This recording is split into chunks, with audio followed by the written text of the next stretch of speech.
Wish you could see my shirt. It's a Beatles shirt. Kind of wish it were on the top, but that's okay. Hey guys, it's Sarah, and today we are going to talk about all the books that I read in the month of June. June was interesting. June almost got me into a book slump. Like, I was really feeling, I was reading just a certain type of book that really started making me not enjoy reading at that point. And I just I felt like I really was starting to feel slumpy. And so I needed something to pick me up, and I found one and it was fantastic. But yeah, so all right, let's get into it. The first two books I actually read were both 5-star predictions for me from our most recent round that we did for Booklist, which I just posted on Thursday, our follow-up. So I won't get into these too much because there's much more detail over there. So I will leave that link down below if you guys want to see that. But the first one I picked up was The Lucky One by Nicholas Sparks. And I really thought this was going to be a book that I was going to love by him. And I didn't. I gave it 3 stars. I think upon further distance from it, it might be more like a 2-star, but when I finished it, I rated it 3, so I'm going to leave it there for now. But I just did not really enjoy this book because it was very predictable. It follows a Marine who is in a wartime situation. He finds this photograph of a woman and he believes it brought him luck in some dangerous situations that he was in. So when he gets out of the Marines, he goes on a quest to find her, and he does, and becomes a part of her life. I love that premise. I thought it was going to be great, but it was very, very predictable. I was basically announcing what was about to happen and then what happened, and I felt like I had read the story already. So yeah, I was just like, all right, not sure Nicholas Sparks is for me anymore, and that's kind of what I was afraid of with him, and now I'm seeing it happen. So yeah, 3 stars for this one, maybe more like a 2. And then my second one was In the Dream House. This is by Carmen Maria Machado, and this is a nonfiction memoir about Carmen's experience being in an abusive relationship with another woman. And I'd heard amazing things about this one. And I also gave this one 3 stars. And it was purely because of the way that it was told, which is supposed to be the cool thing about this book and something that I had heard that was really great about it. And I was like, okay, cool, I'm excited, it'll be different. It was maybe a little too different for me, and I didn't really enjoy it that much. There is a linear timeline and story of her relationship with this woman, and that's what I enjoyed. I enjoyed being in those chapters where we were, seeing them meet, how they started a relationship, how the abuse started, why she stayed, all these things going through. That's what I enjoyed about the book. If it had just been that, this book would have been great. But there were also aspects of this that went into more metaphorical things, and I don't know, it was just, it took me out of the story. And some of them made sense, and I was like, oh, okay, I see where that's going. And then some of them were like, what? I don't get it. So yeah, I guess I ended up, the cool part about this book is what I didn't like about it. So unfortunately, I gave this one 3 stars because her writing is fantastic, and I did enjoy the linear timeline. So I'll say that. It was just the other stuff, which was supposed to be the unique thing, but I guess I just didn't like it all that much. Okay, and then the next one. Whew. This is going to be dicey. Okay, I read The Change by Kristen Miller. I read this one on my Kindle. I got it from my library. And I just heard like this book was so amazing and it's so great, blah, blah, blah. And I was like, okay, I'm going to give it a try. Okay. I will say this is a very, very heavily feminist. I don't know the right wording for it, but it's like angry at men feminist. Does that make sense? So it's very much an anti-men narrative. And you see that in the men that are in this book. There's like one good man in the entire book, and there's a lot of men in here. And I would say I don't necessarily gravitate towards feminist literature just because that's not my thought process, I guess. It's just not something that I feel passionately about feminism and things like that. So it's not usually my, I'm not going to run towards a book because it's labeled as feminist. But I wanted to give this one a try because I'd heard such great things. And okay, so the basic premise of this book is that there is a group of women who, when they start experiencing menopause and the changes in menopause, it actually gives them powers. Powers that they didn't know they had, powers that, well, actually one of them actually did have powers for a while and it kind of ramped them up and she's able to use them fully now. So that type of thing. So I like that premise. I thought that was pretty cool. I was like, menopause giving you powers? Yes, please. Like, I'm a woman in my 40s. That's going to be coming up here for me before too long. Like, yeah, I think that sounds really cool. Okay. So I feel conflicted about this because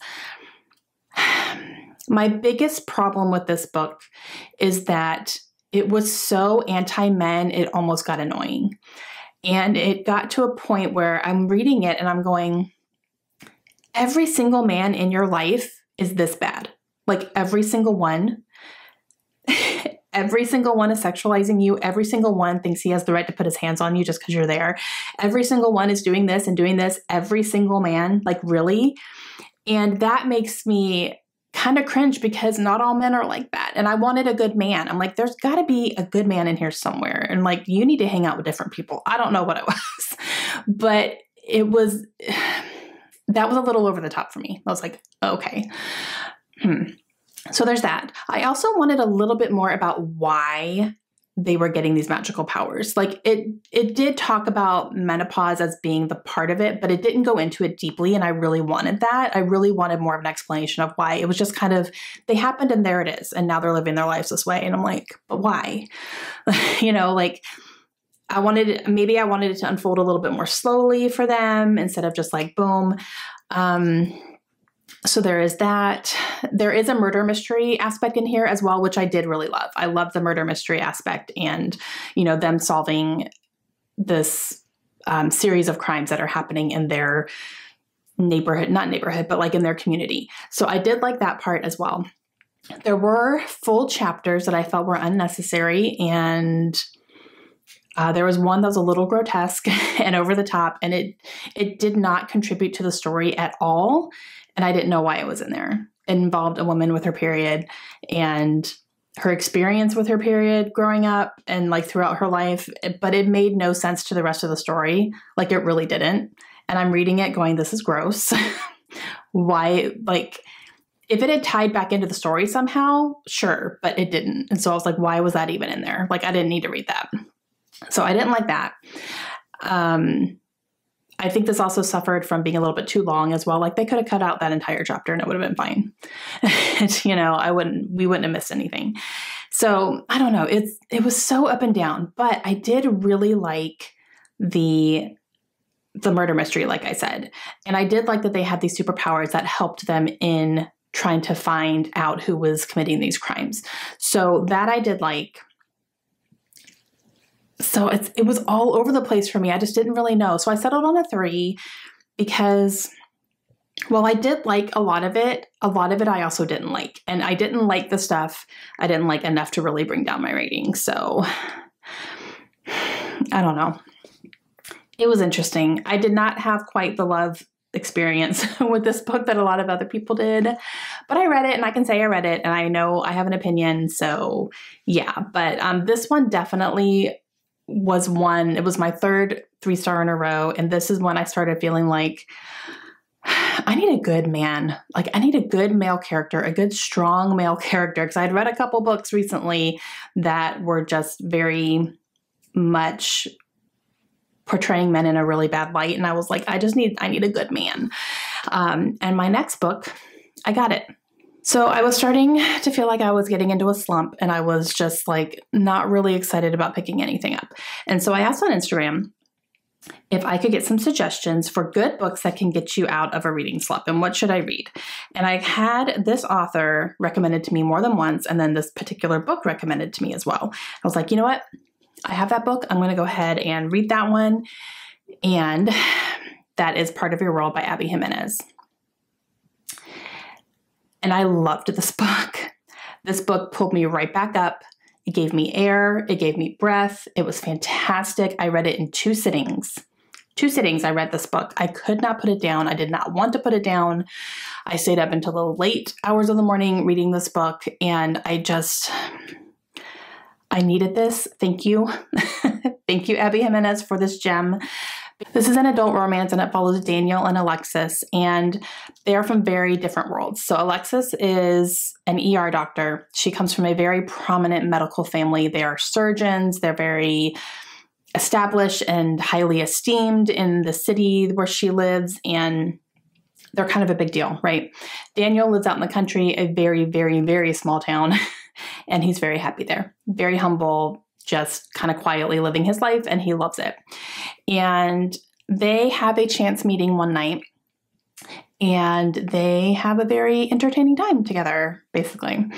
And from there, they form this connection, and they kind of just become each other's escape, if you will. So like they're not like in a relationship, but they're having fun together is what it is. And they keep their lives separate, basically, is what it is. And you follow them in both their separate lives and what's happening, and then what happens when they are together, and them realizing that they really enjoy their time together, and that gives them purpose and meaning, and where is this going type thing. Oh, gosh, I loved it so much. Daniel is exactly what I needed. He is a strong, fantastic male character that I needed in my life. Like I needed it so bad.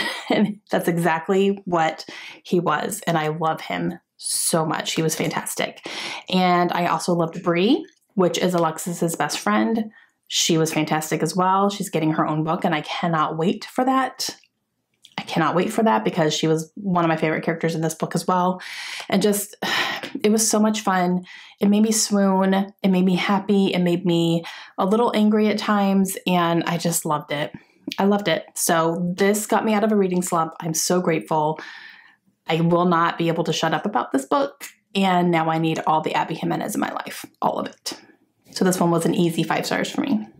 Okay, so the next one that I picked up, I actually have been looking at my gifted cart, which is a book cart that I have all of the books that have been gifted to me over the years, and it's full. It's overflowing. It's stacked. We're stacking up on the top now. And I really want to start working on that cart. And I decided I was ready for another audiobook. And I said, okay, I'm going to get on Libby on my library, and I'm just going to see what's available now and start scrolling. And I'm going to scroll until I find the first book that is on my gifted cart that I can listen to, and I can work on that. The very first one that popped up was Know My Name by Chanel Miller. Okay. This was very kindly sent to me from Hulda. Thank you, Hulda.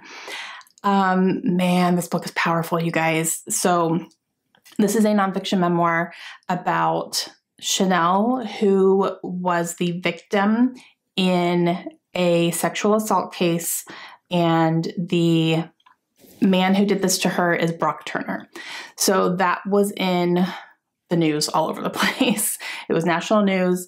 It was mostly national news because he got a slap on the wrist, and it was disgusting.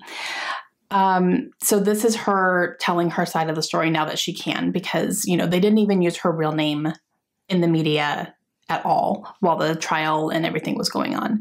So Brock Turner is he comes from a very wealthy family. They have a lot of money. He was a swimmer for Stanford. That's where he went to college.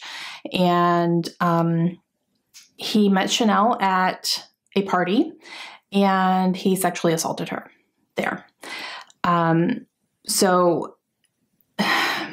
he was like caught in the act, literally. And he was arrested, and they went through this whole thing. And just seeing things from her side of it, because when you're seeing it in the media, you don't get a whole lot of sides unless someone is actually telling their story to you the way that it is in here. You know, in the media, we're just seeing what we see in the court. But even hearing what was said in the courtroom, I cannot believe that this man did not get so much more time. It makes no sense to me how a judge can look at this case and say, oh yeah, 6 months, you're fine. Are you kidding me? Oh my gosh, it was infuriating. This really opened up my eyes as well to the justice system, like in general, and how blind it can be.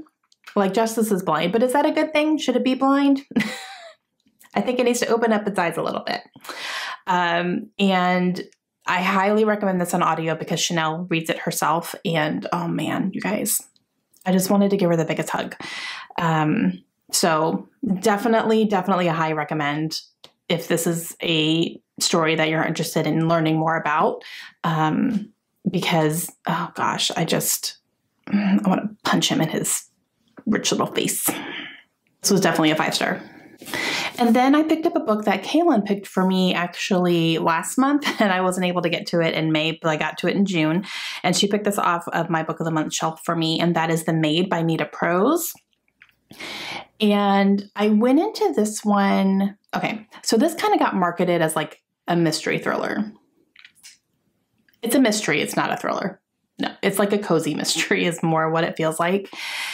And I went into it knowing that, like hearing that feedback already. So I'm really glad, because if I had gone into this thinking it was a thriller, I definitely would have been let down more. But okay, so this one follows Molly, who is a maid in an upscale hotel. And she is doing her job. She takes pride in her job. She goes to clean a client's room and finds a dead body in the hotel room. And it's a very prominent man who stays at this hotel a lot. So it's big news, right? So she simultaneously tries to help with the investigation / becomes a suspect because she's the last, like, she was there.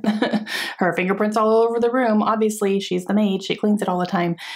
But she also becomes kind of a key person to help figure out who killed this man. Okay, so I'm going to say this was fine. It was enjoyable, but it wasn't spectacular. I was a little bored throughout some of it. Okay, and one of the things that really drove me nuts about this book is I don't know where this book is set. Like, do I need a concrete, this is the city and the town and, you know, these are the coordinates? No, I don't need that. But it was confusing because it seemed like it was set somewhere in America, but Molly seemed very British to me. But I couldn't figure it out. Like, she has tea and she talked about crumpets and, you know, like all these things that seem very British, and she would use British terms every so often. But when they talked about money, it was in like US dollars. So I'm like, are we in America or are we in UK? I don't know which, like, I need to know if we're in a completely different country. I need to know that. And it never said where they were. And it drove me nuts. Like, it bothered me. I don't know why that bothered me so much, but I really picked up on it. And I was just like, where is this set? I need to know. Molly was also very, very naive and very trusting of people she shouldn't have been trusting to. Even when she was warned not to trust them, she ignored that and didn't pick up on signs for certain things, definitely.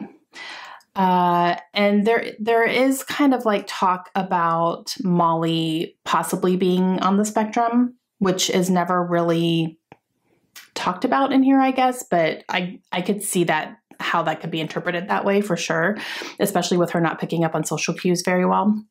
So I get that.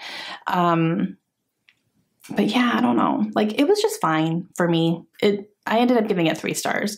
I did like the basic premise of the book for sure. And I liked how much pride Molly took in her job. And that was described very well. But yeah, I don't know. It was just fine. And then, like, when we're kind of getting towards the end, where they're starting to get close to solving the case, there's a lawyer that helps her out a little bit more than I think a real lawyer would. And I'm kind of like, I don't know about all that. Like, I had a hard time buying that part too. But yeah, so I don't know. It was just interesting. And I gave it 3 stars. It was fine. It was fine. Okay, and then I picked up a book that I just wanted something quick and easy, something I could really fly through, something that would keep me entertained. I could read it really fast. And so I picked up The Naturals. You heard it here first, Melinda. I picked it up. Melinda has been bugging me to read this book like for years. I finally read it and it was so good. I really liked it. Okay, this is by Jennifer Lynn Barnes, which is an author that I've been wanting to try. And this follows a group of teenagers who are recruited to a super secret FBI program for them. And they are recruited because they have these natural abilities to figure things out about people. So they're going to be mainly part of profiling. So we have someone who's really good with numbers and can figure things out. We have someone who's really good with being able to tell people's emotions, being able to have a real accurate way to tell if people are lying or not, which is obviously a talent. And then our main character here is very good at being able to read people and what they prefer. So like we could be at a restaurant and she will be able to tell you what everybody's going to order. And it's just based on like their mannerisms and maybe the way they look and, you know, things like that. So like these are natural talents that you can't really teach. So these kids are brought into this program and their main purpose is really to work with cold cases. So they're not going to put them on an active FBI case. They're going to have them work on cold cases, have them be able to use their skills and maybe get them ready for the actual FBI program when they are of age and able to do that, because these are underage kids. So, and this is exactly what I was expecting it to be. It was fast-paced. It was good. I wanted to keep turning the pages to know what was happening. And yeah, it was really good. It felt like Criminal Minds, definitely. Like I was reading a Criminal Minds episode, which is one of my favorite shows. So always down for that. And I really liked it. Very, very action-packed, I will say. It was just kind of like boom, boom, boom. And it kept me reading and I really enjoyed it. And it surprised me. So that was good. And yeah, I'm definitely going to be picking up the rest of the series for sure. I put the second book on my wish list, so I'm excited to continue with it. But yeah, it was really good. I ended up giving it 4 stars, just because it wasn't mind-blowing for me or like, whoa, like so good, but it was exactly what I was expecting it to be. And like, yeah, so I gave it 4 stars. Okay, the last book I read on my Kindle. I just kind of picked up my Kindle and flipped through and just picked whatever was calling to me. And I ended up reading For Better and Worse by Margot Hunt. This is, okay, I want to say thriller, but it's not really. It's more of a mystery.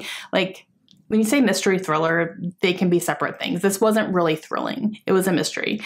So this follows a married couple, and when the book opens up, they're on their first date and you're seeing them, you know, get to know each other a little bit. They're having conversations. They start talking about, you know, would you be able to commit the perfect crime? Like, and they're just kind of joking around.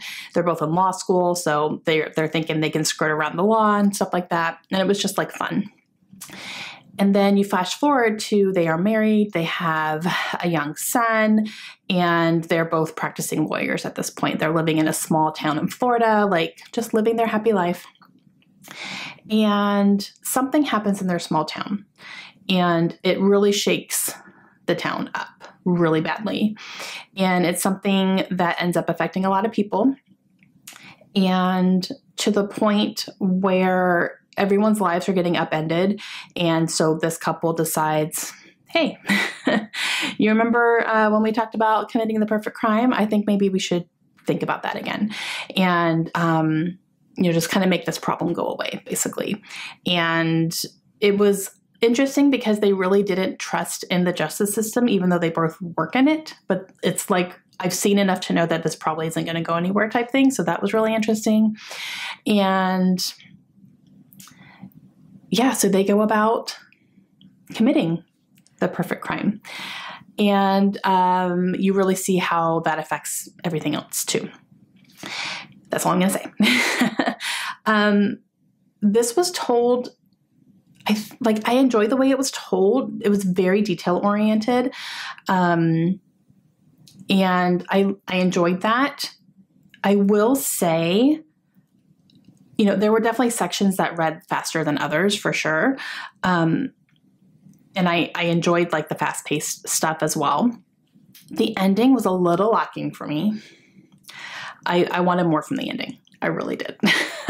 I got it, but I wanted more. So I don't know. I think most of the action was, you know, in the middle of the book versus being at the end, which is kind of where you expect most of the action to happen, especially in like a mystery. But yeah. So I gave it 4 stars though. Like I really did enjoy it. I thought her writing was great and I would read more from her. Definitely. I just wanted the ending to be a little bit more exciting than it was, but yeah. So 4 stars for that one. I keep like meaning to keep you guys updated on what I'm keeping and what I'm not. And I have a hard time remembering that. So obviously the 2 Kindle books, like I read them on my Kindle. I don't need to have them physically, so I'm good on those. The Lucky one, I'm not going to keep. I'm going to put it up on Pango. In the Dream House, I'm also going to put up on Pango. Part of Your World, keeping forever and ever. This is mine. You can't have it. It's mine. Know My Name, I'm definitely keeping for my nonfiction shelf.